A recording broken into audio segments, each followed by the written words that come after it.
ರಾಜ್ಯ ರಾಜಕೀಯದಲ್ಲಿ ಮತ್ತೆ ಸಿಎಂ ಬದಲಾವಣೆ ಕುರಿತ ಗಾಳಿ ಸುದ್ದಿ ತೀವ್ರ ಚರ್ಚೆಗೆ ಗ್ರಾಸವಾಗಿರುವ ನಡುವೆ ದಲಿತ ಸಿಎಂ ಬೇಡಿಕೆ ಮತ್ತೆ ಮುನ್ನೆಲೆಗೆ ಬಂದಿದೆ. ಮಂಡ್ಯದಲ್ಲಿ ನಡೆದ ಸಭೆಯಲ್ಲಿ ದಲಿತ ಸಂಘಟನೆಗಳ ಒಕ್ಕೂಟದ ರಾಜ್ಯಾಧ್ಯಕ್ಷ ಡಾಕ್ಟರ್ ವೆಂಕಟಸ್ವಾಮಿ ನೇತೃತ್ವದಲ್ಲಿ ಸಂಘಟನೆಗಳು ಸಿಎಂ ಸ್ಥಾನ ಈ ಬಾರಿ ದಲಿತರಿಗೆ ನೀಡಬೇಕು ಎಂದು ಆಗ್ರಹ ವ್ಯಕ್ತಪಡಿಸಿದವು. ಈ ತಿಂಗಳ 21ರಂದು ಸಿಎಂ ಬದಲಾವಣೆ ಸಾಧ್ಯತೆ ಇದೆ. ನಿಜವಾಗಿಯೂ ಬದಲಾವಣೆ ಆಗುತ್ತಿದ್ದರೆ ಮಲ್ಲಿಕಾರ್ಜುನ ಖರ್ಗೆ, ಪರಮೇಶ್ವರ್, ಮುನಿಯಪ್ಪ, ಮಹದೇವಪ್ಪ ಅಥವಾ ಸತೀಶ್ ಜಾರಕಿಹೊಳಿ ಇವರಲ್ಲಿ ಯಾರಾದರೂ ಒಬ್ಬರಿಗೆ ಸಿಎಂ ಸ್ಥಾನ ನೀಡಬೇಕು. ದಲಿತರ ಹಕ್ಕು ಕೇವಲ ಮಾತಲ್ಲ, ಅದು ಕಾರ್ಯರೂಪದಲ್ಲಿರಬೇಕು ಅಂತ ಸರ್ಕಾರದತ್ತ ಎಚ್ಚರಿಕೆಯನ್ನ ನೀಡಿದ್ರು.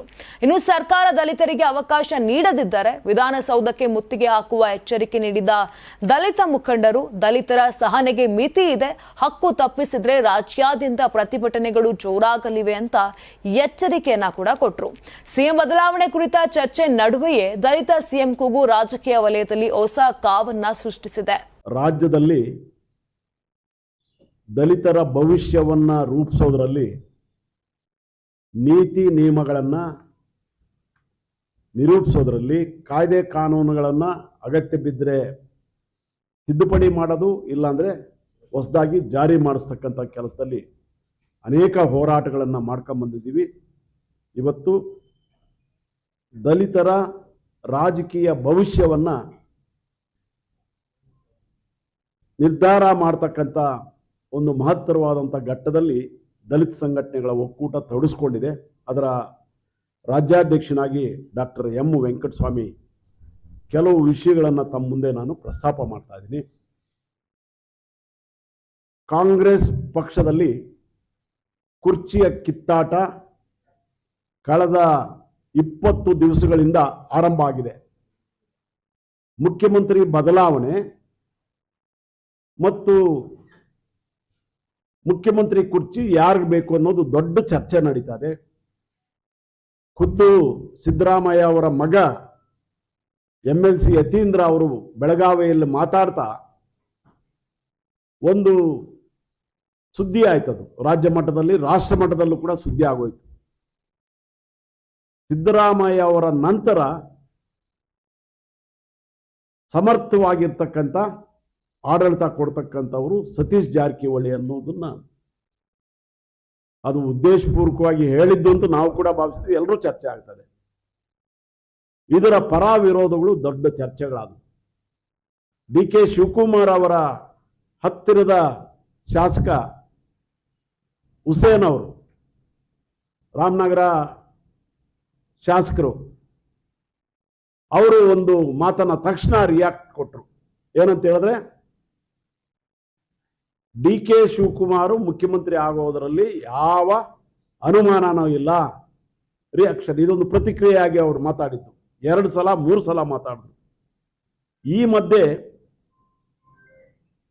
MB ಪಾಟೀಲ್ ಅವರು ಒಂದು ಮಾತು ಹೇಳಿದ್ರು, ನಾನು ಕೂಡ ಮುಖ್ಯಮಂತ್ರಿ ಹುದ್ದೆಯ ಆಕಾಂಕ್ಷಿ, ನಾನು ರಾಜಕೀಯ ಈ ವಿಚಾರದಲ್ಲಿ ರಾಜಕೀಯ ಸನ್ಯಾಸಿ ಅಲ್ಲ ಅನ್ನೋ ಮಾತನ್ನು ಹೇಳಿದ್ರು. ಈ ಮಧ್ಯೆ ದಲಿತ ಶಾಸಕರು, ಒಂದು 5-6 ಜನ ದಲಿತ ಶಾಸಕರು ಊಟಕ್ಕೆ ಸೇರಿದ್ರು. ಊಟಕ್ಕೆ ಸೇರಿದಾಗೆಲ್ಲ ಇವರು ಏನು ಮುಖ್ಯಮಂತ್ರಿ ಕುರ್ಚಿಗಾಗಿ ನೀವು ಕಾದಾಟ ನಡೆಸಿದ್ದೀರಾ ಅನ್ನೋ ಸಾರ್ವಜನಿಕ ಚರ್ಚೆ ಕೂಡ ನಡೆಯಿತು. ಈ ಸಂದರ್ಭದಲ್ಲಿ ದಲಿತ ಸಂಘಟನೆಗಳು ಇದನ್ನ ಬಹಳ ಗಂಭೀರವಾಗಿ ಪರಿಗಣಿಸಿದವೆ. ದಲಿತ ಜನಾಂಗದಿಂದ ಅಧಿಕಾರಕ್ಕೆ ಬರ್ತಕ್ಕಂಥ ಕಾಂಗ್ರೆಸ್ ಪಕ್ಷ ಕಳೆದ 78 ವರ್ಷಗಳಿಂದ ಸುಮಾರು 1,50,00,000 ಜನ SC ST ಜನಾಂಗ ಅಂದಿನಿಂದ ಇಂದಿನವರೆಗೂ ಕೂಡ ಕಾಂಗ್ರೆಸ್ಗೆ ಅಧಿಕಾರ ತಂದು ಕೊಟ್ಟಿರುವಂತ ದೊಡ್ಡ ಜನಾಂಗ. ಇಂಥ ದೊಡ್ಡ ಜನಾಂಗ ಯಾರೂ ಕೂಡ ನಮಗೆ ಮುಖ್ಯಮಂತ್ರಿ ಬೇಕು ಅಂತೇಳಿ ಇದುವರೆಗೂ ಬಾಯಿ ಬಿಡಲಿಲ್ಲ. ಅದಕ್ಕಾಗಿ ಲಾಬಿ ಮಾಡಲಿಲ್ಲ. ಬಾಬಾ ಸಾಹೇಬ್ ಅಂಬೇಡ್ಕರ್ ಇಂದ ಹಿಡಿದು ಜಗಜೀವನ್ ರಾಮ್ ಇಂದ ಹಿಡಿದು ಪ್ರಧಾನಮಂತ್ರಿ ಆಗ್ಬೇಕಂತೇಳಿ ಅರ್ಹತೆ ಇದ್ದಂಥವ್ರೆ ನಿರಾಕರಣೆ ಆಯ್ತು.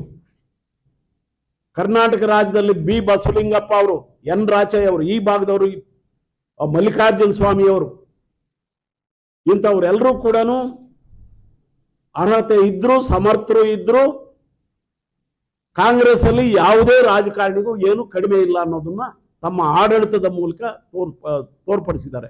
ನೀವು ಸಣ್ಣ ಆಗ್ಬೇಕಲ್ವಾ? ಅದು ಒಂದು ಉತ್ತಮ ಆಹಾರದಿಂದ ಸಣ್ಣ ಆಗ್ಬೇಕಲ್ವಾ? ಪ್ರತಿದಿನ ನಮ್ಮ ಜೀನಿ ಸ್ಲಿಮ್ ನ ಯೂಸ್ ಮಾಡಿ ಯಾವುದೇ ಸೈಡ್ ಎಫೆಕ್ಟ್ ಇಲ್ದಂಗೆ ನೀವು ಸಣ್ಣ ಆಗ್ತೀರಾ. ನಿಮಗೆ ಮಾಧ್ಯಮದಲ್ಲಿ ಕೆಲಸ ಮಾಡುವ ಆಸಕ್ತಿ ಇದೆಯಾ? ಹಾಗಾದ್ರೆ ಕರ್ನಾಟಕ ಟಿವಿ ಡಿಜಿಟಲ್ ಮೀಡಿಯಾದಲ್ಲಿದೆ ನಿಮಗೆ ಒಳ್ಳೆಯ ಅವಕಾಶ. ಆಯ್ಕೆಯಾದವರಿಗೆ ಉಚಿತ ತರಬೇತಿ ಕೊಡ್ತೀವಿ. ತರಬೇತಿ ನಂತರ ಕೆಲಸ ಮಾಡುವ ಅವಕಾಶನೂ ಕೊಡ್ತೀವಿ. ಈ ಕೂಡಲೇ ನಿಮ್ಮ ಮಾಹಿತಿಯನ್ನ ಮೇಲ್ ಮಾಡಿ.